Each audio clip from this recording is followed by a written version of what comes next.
Hello welcome dear friends and evening. कैसे हैं आप सब? उम्मीद करता हूँ बढ़िया होंगे, शानदार होंगे। और हमारी ओर से आपको एक हेल्पफुल वीडियो दिया जा रहा है जो आपके लिए ज़रूरी है। और स्टूडेंट की रिकमेंड थी, स्टूडेंट की डिमांड थी, और स्टूडेंट के एक नहीं काफ़ी स्टूडेंट के ये फरमाइश रही कि सर इस बार एग्ज़ाम जो है वो दोनों साथ होने वाले हैं, तो कैसे क्या करें। मतलब लास्ट टाइम जो है वो कॉलेज के जैसे सेकेंड सेमेस्टर के एग्ज़ाम है वो 29 अगस्त के आसपास हुए थे।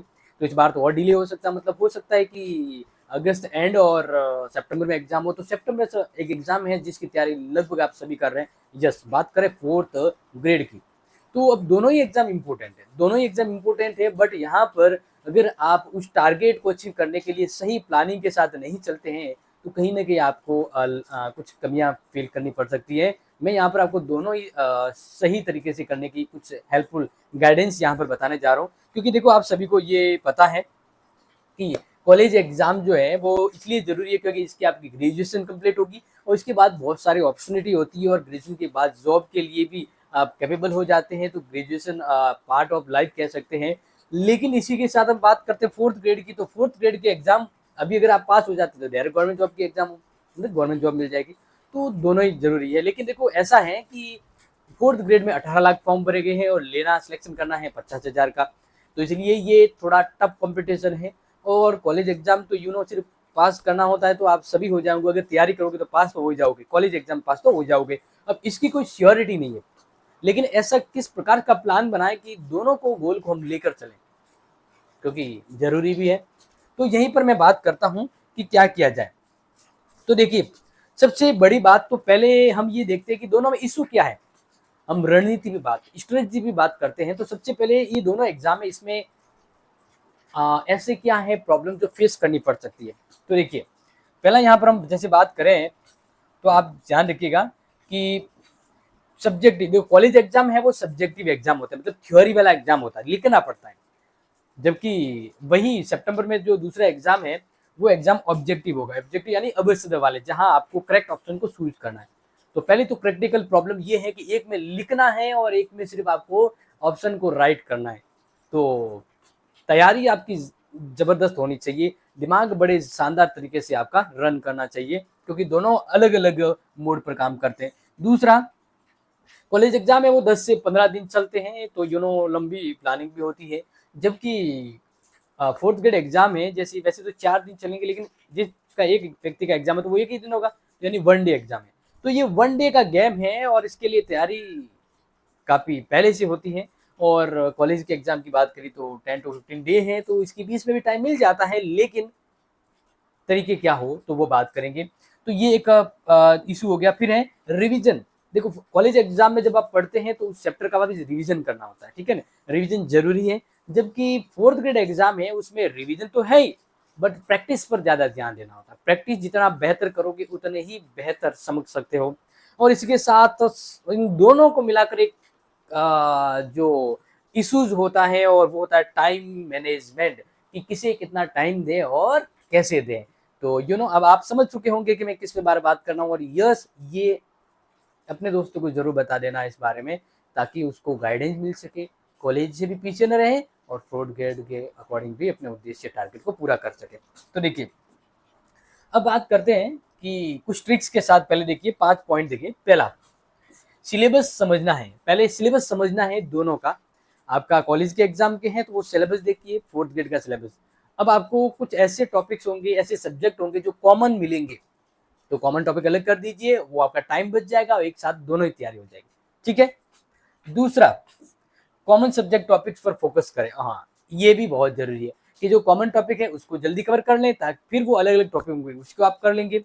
इसके बाद थर्ड पॉइंट है टेक्नोलॉजी का राइट यूज करना। जैसे मान लीजिए मोबाइल है, तो मोबाइल का अब इस समय बहुत ही राइट यूज करना है। यूज ऑफ गुड, कहते हैं ना कि भाई सही यूज करो। जैसे आप मैं मानता हूँ कि इस समय आप यूट्यूब को सबसे ज्यादा प्रायोरिटी दे रहे, और यह भी सही है। क्योंकि मैं भी किसी, मतलब बहुत सारे स्टूडेंट से मिलता हूँ तो उनका नियर माइंड क्लास में ही सब कुछ हो जाता है कॉलेज की एग्जाम। तो ये बहुत बढ़िया है, आप मोबाइल का यूज करें तो एजुकेशन पर्पज में करें। और इसी तरह जैसे आप ऐप से टेस्ट दे रहे हैं या कहीं पर कोर्स बाय किया हुआ है तो वो भी आप कर सकते हैं, या कोई एआई टूल्स का यूज कर सकते हैं। तो आपको इस समय दोनों की तैयारी करनी है, तो टेक्नोलॉजी का सही यूज करना होगा, ताकि गोल्ड तो है और गोल्ड हो जाए, मतलब सोने पे सुहागा। तो ये तब होगा जब टेक्नोलॉजी का सही उपयोग किया जाएगा। इसके अलावा बेस्ट स्टडी टाइम टेबल, फिर आपको एक बहुत ही अच्छा टाइम टेबल मैनेज करना है, टाइम टेबल को शेड्यूल करना है और उस पर कंसिस्टेंसी आपको बनाए रखनी है। ये आप करेंगे, ये 5 पॉइंट हैं जो 5 पांडव की तरह आपकी रक्षा करेंगे। नेक्स्ट है practice practice and revision with consistency. And the last take जो मैंने आपको बताया कि प्रैक्टिस करते रहिए और रिवीजन करते रहिए, और वो भी लगातार। तो ये आप कोई सा भी तैयारी कर रहे हो, अभी फिलहाल कॉलेज और कंपटीशन साथ में, तो ये 5 आपके दिमाग पे होनी चाहिए चीजें, इसी को ध्यान में रखकर आगे आप बढ़ेंगे। अब देखो आगे बढ़ते हैं, तो देखो इधर है कॉलेज और इधर है 4th ग्रेड एग्जाम का। तो थ्योरी समझना है और नोट्स बनाना है। कॉलेज की तैयारी कैसे करेंगे, पहले जो टॉपिक है उसकी थ्योरी समझ लो, उसकी नोट्स बना लो, क्योंकि एग्जाम समय में वो आपकी रिवीजन करने काम आएंगे। इसी तरह ओल्ड पेपर है, तो वो आप देखिए कि कैसे प्रश्न आए थे और इस बार कैसे बन सकते हैं कॉलेज एग्जाम के लिए। या फिर मॉडल पेपर जो है, B N my two class all time model paper upload करते रहे, तो उसको आप फॉलो करें जरूर। एंड स्टडी के लिए तो कॉलेज विद्यार्थियों के लिए तो बस एक ही कहूँगा, me and my two class सब पे है भारी, क्योंकि कॉलेज के लिए आपकी कोई कंटेंट बुक वगैरह ना हो तो भी टेंशन की बात नहीं है, हम जब साथ हैं आपकी तैयारी बेमिसाल होगी। ठीक है, अब आगे बात करते हैं। तो 4th ग्रेड एग्जाम के लिए सिलेबस कवर एंड प्रैक्टिस, आपको पहले सिलेबस को कवर करना है। आप जितनी जल्दी और जितनी बार सिलेबस कवर करोगे उतना ही आप बेहतर कर पाओगे, और ये जरूर करना। और साथ में फिर क्या करोगे, आप प्रैक्टिस करोगे। क्या करोगे, प्रैक्टिस करते रहना। ठीक है, दूसरा आप क्या करना, मॉक टेस्ट देना है। मॉक टेस्ट यानी रियल टाइप एग्जाम होता है, जैसे कोई ऐप है कोई इस प्रकार से, उस पर रियल टाइप का एग्जाम होता है, तो आपको उस 2 घंटे के अंदर ही आपको 120 प्रश्न अटेंड करने हैं। तो वो प्रैक्टिस करोगे तो कितना आप कहते हैं ना, कितना ऊपर है, कितना पानी आपके ऊपर है, कितना नीचे, मतलब वो क्लियर हो जाएगा कि आपको कितनी और तैयारी करनी है। इसके अलावा आप मोस्ट ऑफ स्टूडेंट है यूट्यूब से भी तैयारी कर रहे हैं, लेकिन इस बार 4th ग्रेड के स्टूडेंट को मैं ये भी कहना चाहूंगा कि एक गाइड भी आप जरूर खरीदें, जिससे पता रहे कि आपको कितना सिलेबस कर लिया, कितना बाकी है, क्योंकि यूट्यूब में उसका आइडिया नहीं रहता है, या और कहीं पर भी। तो अगर आपके पास एक गाइड होगी ना, बुक्स, तो उससे पता रहेगा इतनी सब्जेक्ट है, इतने टॉपिक है, इतने कवर किए, इतने नहीं किए, और ये आपको बेहतर रहेगा। तो गाइड्स को भी फॉलो जरूर करें इसमें। इसके अलावा नेक्स्ट जैसे बात करते हैं अंतिम छोर पर, तो वो ये है कि कॉलेज और कंपटीशन की तैयारी एक साथ करना है।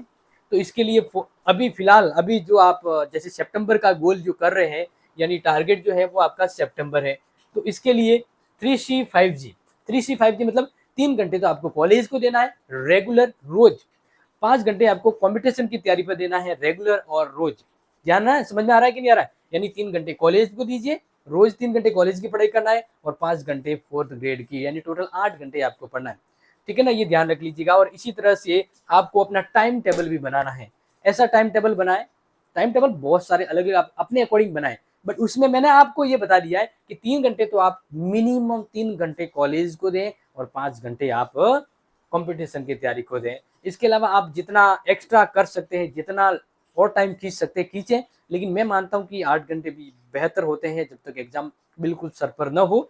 और इसके साथ ही फिर संडे को आप रिवीजन करें कि हमने कितना कर दिया, क्या कर दिया, और इसके बाद एनालाइज करें कि अब मुझे क्या टॉपिक पर ज्यादा फोकस करना चाहिए, ये ध्यान रखें। और देखो ये आपकी लंबी प्लानिंग है, सितंबर तक चलेगी, यानी दोनों ही एग्जाम है, तो थकाने वाले तो हैं, तो थकाने वाले हैं, इसलिए अगर साथ न हो तो बात नहीं होगी, साथ नहीं होगी तो बात नहीं होगी। इसलिए बस मैं आपको कहना चाहूंगा, फॉलो करें 8 8 और 8, यस, ये सिस्टम फॉलो करें, तो आपको मेरा ये फॉर्मूला बहुत अच्छे से काम कर जाएगा।